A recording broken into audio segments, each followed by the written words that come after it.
Ya, ada yang nambah 2. Mbak Tri, wah. Ya, Mbak Tri. Oke, Mbak Win.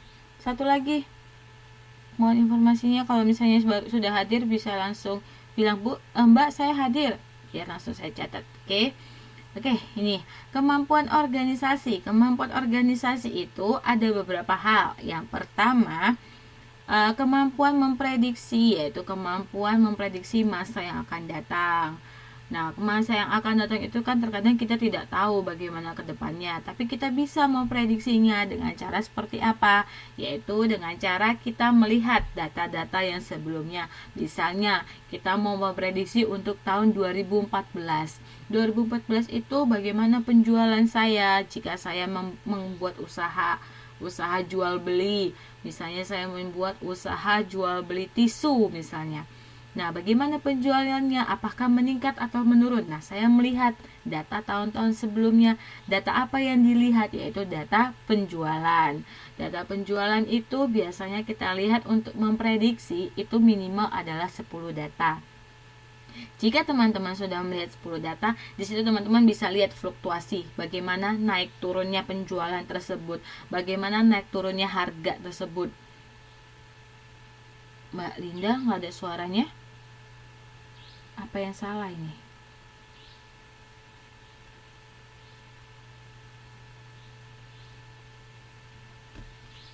Tapi yang lain ada kan suaranya?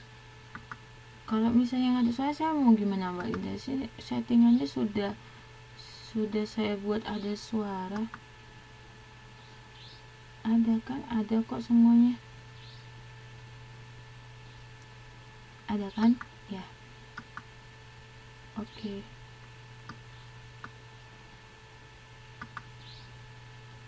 Oke, semoga nanti sinyalnya. Iya, mungkin cuma punya Mbak Linda saja, atau Mbak Linda bisa mencari posisi yang bisa menangkap sinyal tepat sehingga bisa mendengar suara saya jelas. Walaupun suara saya tidak begitu bagus untuk didengarkan, bisa membuat sakit telinga. Ya Mbak Linda ya. Oke. Kemudian ada kemampuan menghitung. Nah, kemampuan menghitung ini Mbak Ian bilang bagus apanya? Suara saya yang bagus apa suaranya yang jelas? Kalau dibilang, oh suaranya merdu, makasih Mas Sutu. Oke. Ya, terima kasih buat pujiannya. Oke. Ya. Kita lanjut. Ini yang kedua, ada kemampuan menghitung. Kemampuan menghitung itu adalah dimana teman-teman nantinya sebagai seorang pengusaha atau pembisnis ataupun yang memiliki kewajiban untuk sebagai penyusun anggaran dana, disinilah tugas teman-teman. Masa suara saya bikin ngantuk Mbak Suci? Berarti suara saya nggak enak tuh didengar kayak dongengin. Berarti selama ini kalau saya memberi fasilitas teman-teman sebagai tutor, bosan ini ya.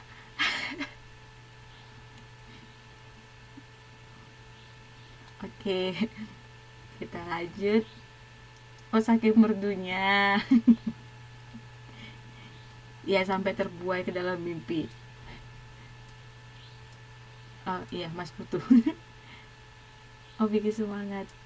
Ngangenin, Mas Putu emang paling pinter ngerayu. Oke, kita lanjut. Oke ya, kita lanjut. Nah, di sini teman-teman tuh membuat anggaran biaya. Anggaran biaya itu bisa dari anggaran biaya produksi, produksinya mau dibuat berapa dalam satu kali produksi. Misalnya, mau memproduksi tempe dalam satu kali produksi, berapakah tempe yang dibutuhkan? Berapakah bahan baku yang dibutuhkan? Itu untuk hal yang dalam jangka pendek. Nah, dalam jangka panjangnya, itu teman-teman membuat misalnya ingin memperbesar usaha, artinya memperbesar pabriknya atau memperbesar rukonya, itu bisa dibuat anggaran biaya yang berapa dibutuhkan untuk membangun satu buah pabrik, misalnya seperti itu. Kemudian ada juga yang namanya kemampuan komunikasi. Nah, kemampuan komunikasi ini sangat diperlukan orang-orang yang komunikatif. Komunikatif artinya menghubungkan kegiatan-kegiatan yang berbeda. bisa yang menghubungkan dari kegiatan yang satu dengan lain. Ya, dalam hal komunikasi itu informasi yang disampaikan tuh harus jelas, antara mulai dari si pemberi informasi, kemudian ada medianya juga, kemudian juga ada si pendengarnya, penerima informasi, itu harus jelas. Jadi informasi yang disampaikan benar-benar tepat. Kemudian yang keempat, ada namanya kemampuan menguasai teknik-teknik manajemen. Kemampuan itu merupakan penguasaan teknik manajemen yang berkaitan dengan optimalisasi. Optimalisasi ini jika kita sebagai seorang karyawan ataupun seorang manajer mampu menguasai semua teknik manajemen yang sudah kita pelajari di modul 1, itu akan mencapai namanya optimalisasi. Optimalisasi itu apa? Kita akan mencapai namanya efisien dan efektif, baik dari segi produksi, penggunaan input, dan penghasilan output. Kemudian ada juga yang namanya kemampuan pengukuran kerja. Nah, pengukuran kerja ini biasanya dilakukan oleh supervisor. Itu bagi orang yang ada di pabrikan.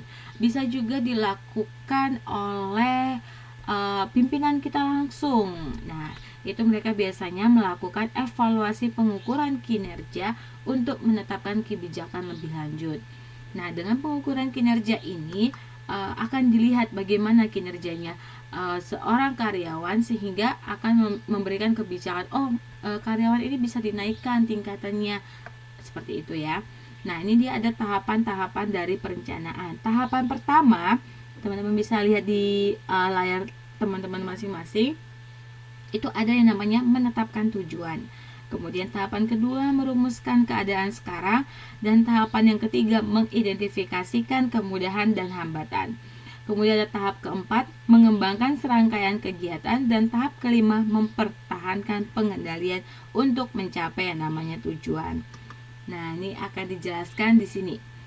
Nah, di tahap pertama tadi kita bisa lihat bahwa adanya menetapkan tujuan dan serangkaian tujuan. Itu artinya menetapkan keputusan-keputusan tentang keinginan atau kebutuhan organisasi atau kelompok.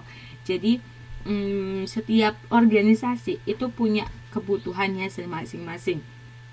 Misalnya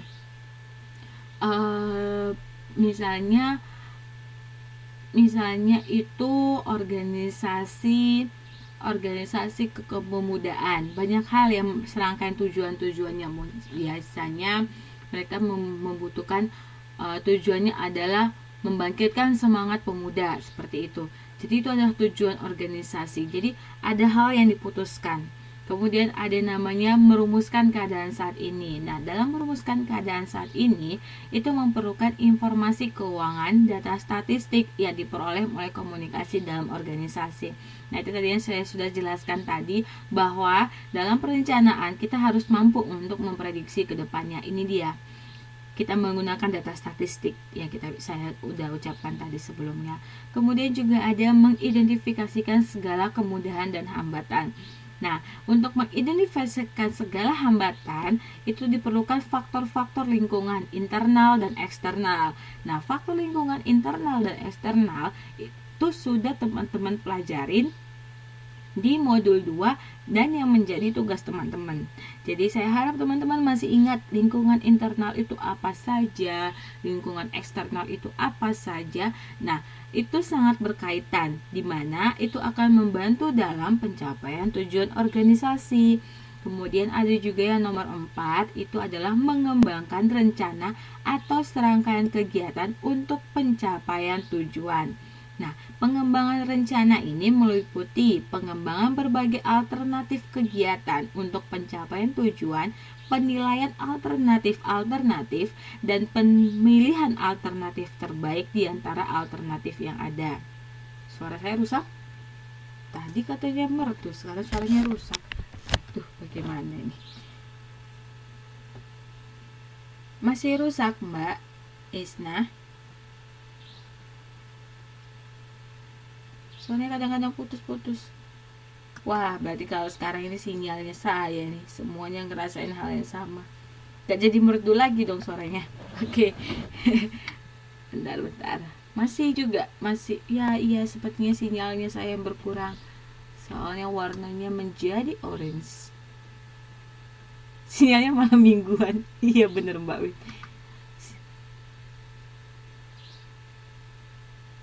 Tapi saya salut sama teman-teman ya, walaupun malam mingguan masih punya waktu untuk tetap belajar. Semangatnya cukup tinggi. Gak ada salahnya teman-teman telah memilih. Udah bener lagi ya, gak ada salahnya teman-teman semua memilih untuk kuliah di UT belajar mandiri semuanya. Orang-orang biasanya malam minggu pergi mereka untuk jalan-jalan liburan sama teman-teman. Maksud nggak berani komen, kenapa Mas? Tapi kalau sekarang udah bagus lagi ya, udah ya. Oke. Oh sama aja Mbak V. Iya. Nggak ada yang ngajak kayak kapan-kapan keluar sama saya bareng-bareng, kita malam mingguan bareng, tapi ke Pingtung ya. Ada yang ke Pingtung keluar malam mingguan bareng sama saya. Oke, saya lanjutkan.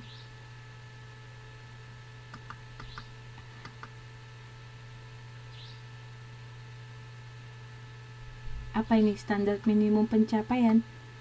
Yang mana? Oke, bener ya, saya tunggu di Pingtung.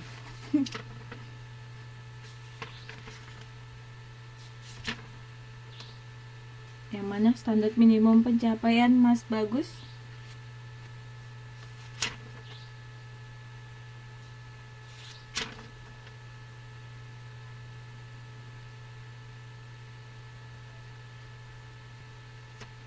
Oke, saya lanjut. Nah, yang kelima adalah mempertahankan pengendalian. Nah, mempertahankan pengendalian ini maksudnya menindaklanjuti apakah semuanya yang telah dilakukan dan semua yang dimanfaatkan itu telah berjalan secara bersama-sama dan secara efektif dan efisien. Putus-putus lagi suaranya, tapi sinyalnya di sini kuat kok, Mbak. Semuanya mengalami putus-putus.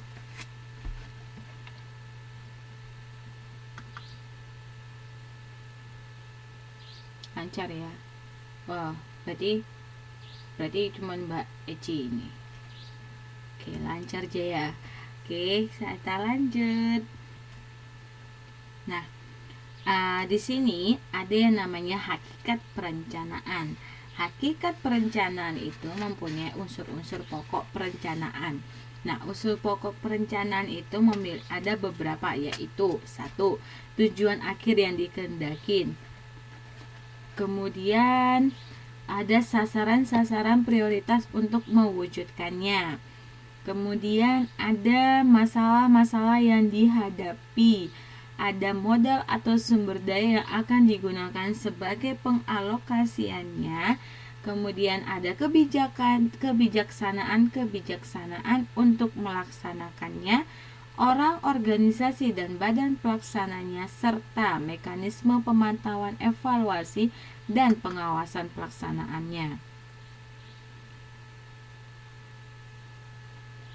Kemudian untuk hierarkinya sendiri terdiri dari yang pertama itu ada dari jangkauan hierarkinya terbagi atas perencanaan tingkat pusat dan perencanaan tingkat daerah. Ya, perencanaan tingkat pusat ini biasanya itu lebih kepada misalnya induk dari perusahaan. Kemudian perusahaan itu membuat cabang dari beberapa tempat. Nah, itu dinamakan perencanaan tingkat daerah. Kemudian juga ada dari jangka waktunya. Nah, perencanaan yang bersifat jangka panjang, menengah, dan pendek. Dan pastinya setiap perusahaan ataupun dimanapun teman-teman bekerja ataupun itu bisnis kecil apapun selalu melakukan yang namanya jangka panjang, menengah, dan jangka pendek. Nah, kemudian juga ada arus informasi. Arus informasi itu berupa perencanaan yang bersifat dari atas ke bawah, dari bawah ke atas atau keduanya. Maksudnya di sini adalah atas ke bawah itu maksudnya dari pimpinan ke bawahan atau dari bawahan ke atasan. Jadi saling memberikan informasi. Jadi ada dua arah di antara keduanya. Kemudian ada dari ketetapan atau keluasan proyeksi ke depannya. Nah,